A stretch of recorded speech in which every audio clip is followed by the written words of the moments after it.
kalau kita Dengan keteguhan dan tekad yang kuat diiring doa menanti cukup lama, hanya termenung tanpa bicara. Sabar menunggu dengan tekad kerja keras dan ikhlas. Bersama Pirwansyah insya Allah, menuju Lampung Utara Jaya. Berkat kerja keras, doa keluarga, dan dukungan istri, Haji Pirwansyah berhasil meniti karir gemilang di dunia pegawai negeri sipil (PNS) meskipun berasal dari keluarga petani yang tergolong sederhana. Tetapi dia mampu menorehkan prestasi gemilang dalam karir birokrasi, pernah menjabat inspektur terbaik di Kabupaten Tulang Bawang Barat, Provinsi Lampung selama 7 tahun. Meski Pirwansyah sibuk menunaikan tugas birokrasi yang ia geluti beberapa kali menjadi camat, namun dia tidak pernah melupakan cikal bakalnya sebagai keluarga yang beranjak dari petani.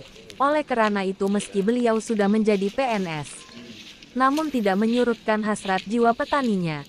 Bahkan dia berniat mulia ingin berbagi pengalaman kepada para masyarakat yang bertani agar bisa menjadi petani sukses. Ada satu hal yang mungkin selama ini para petani belum semuanya tahu, bagian yang paling penting bisa membuat hasil bertani maksimal. Karena selama ini penyuluhan pertanian hanya memberikan vitamin saja seperti pupuk dan cara pengolahan lahan. Padahal yang sangat penting untuk diketahui para petani bukan hanya itu, ujar Pirwansyah. Saya ini yang ingin saya kembangkan di masyarakat. Karena masyarakat ini kurang tahu dan harus diberitahu.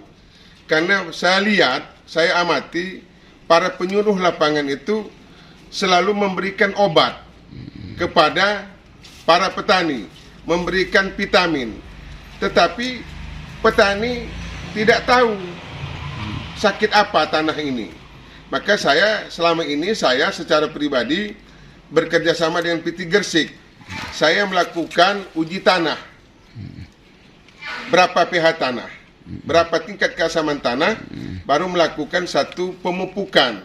Jadi artinya saya harus menormalisir dulu apa kondisi lahan pertanian ini cocoknya untuk tanaman apa. Saya ini sebenarnya orang birokrasi yang berselimut petani. Petani bertendensi birokrat. Jadi semuanya jalannya bareng. Ya. Jadi di luar kesibukan selaku aparatur sipil negara, saya melaksanakan kewajiban saya atau kehobian saya sebagai seorang petani. Kemudian saya lebih cenderung bertani sawit karena petani sawit ini di zaman Pak Heri merupakan program unggulan Pak Heri Pasah. Karena beliau ini adalah seorang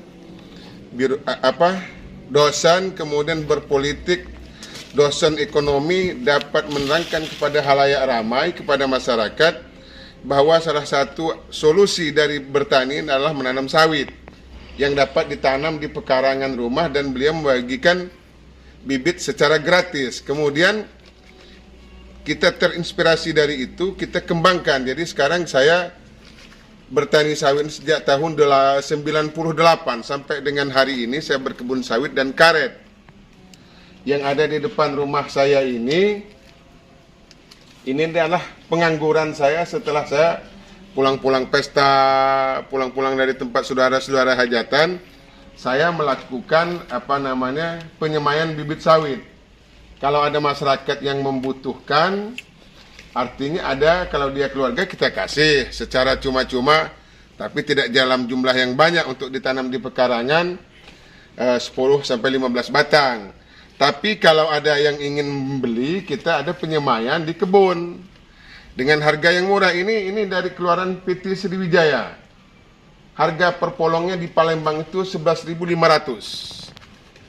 Kita dapat jual dengan harga 17.000 saja, tidak seperti orang sudah 40.000, 50.000. Kita 17.000 cukup. Artinya kita ingin melihat petani itu makmur. Kita ingin membangkitkan semangat bertani para petani, karena para petani ini kadang-kadang sebelum bercocok tanam itu sudah dihantui oleh kekhawatiran gagal pemasaran hasil pertanian. Nah, ini yang selama ini menjadi momok petani, dan kita ini sudah bermitra sebenarnya dengan PT Gersik. Belajar dari pengalaman di sektor dunia pertanian, pria yang dilandasi dengan pola kerja keras dan ikhlas mendalami rahasia yang bisa membuat petani sukses. Karena menurut dia petani harus tahu dari proses pengelolaan lahan dan kebutuhan asupan gizi tanah yang dikelola. Menurut Pirwansyah, dengan mengetahui kadar pH dalam tanah, maka para petani dapat menentukan tanaman apa yang cocok ditanam atau dibudidayakan. Karena setiap tanaman memiliki karakteristik kebutuhan kadar pH yang berbeda-beda. Selama ini yang saya tahu, petani umumnya sebelum bercocok tanam sudah dihantui dengan rasa takut gagal pemasaran hasil pertanian. Inilah yang selama ini menjadi momok petani. Padahal yang harus kita perhatikan pH tanahnya. Karena percuma kita beri pupuk unggul dan kita tanam bibit unggul sedangkan kita tidak tahu pupuk jenis apa yang dibutuhkan tanah kita. Sama saja dengan orang sakit salah minum obat, bukannya sembuh malah tambah sakit. Paparnya. Untuk mengetahui pH tanah. Percuma kita melakukan pemupukan dengan jenis pupuk-pupuk unggul, tapi kita tidak tahu kondisi tanah. Tanah ini seperti ini dan perlunya ini. Nah, ini yang akan saya sosialisasikan dengan masyarakat, dengan biaya saya yang tanggung. Yang penting masyarakat dapat menerima kehadiran saya dengan tim dari PT Gresik. Kita akan mengukur pH tanah. Jadi kalau orang sakit ini, kita bawa dulu ke laboratorium, sakitnya apa? Setelah tahu sakitnya, baru kita kasih obatnya, kita kasih resepnya. Sekarang ini kita pastikan sakitnya apa. Begitu pula kondisi tanah ini bagi petani, kekurangannya apa, pH tanah, keasaman tanahnya berapa, baru nanti kita akan memberikan solusi kepada petani bahwa ini rekomendasinya adalah pupuk sejenis ini, kalau tanaman ini. Kalau tanaman ini pupuknya juga seperti ini.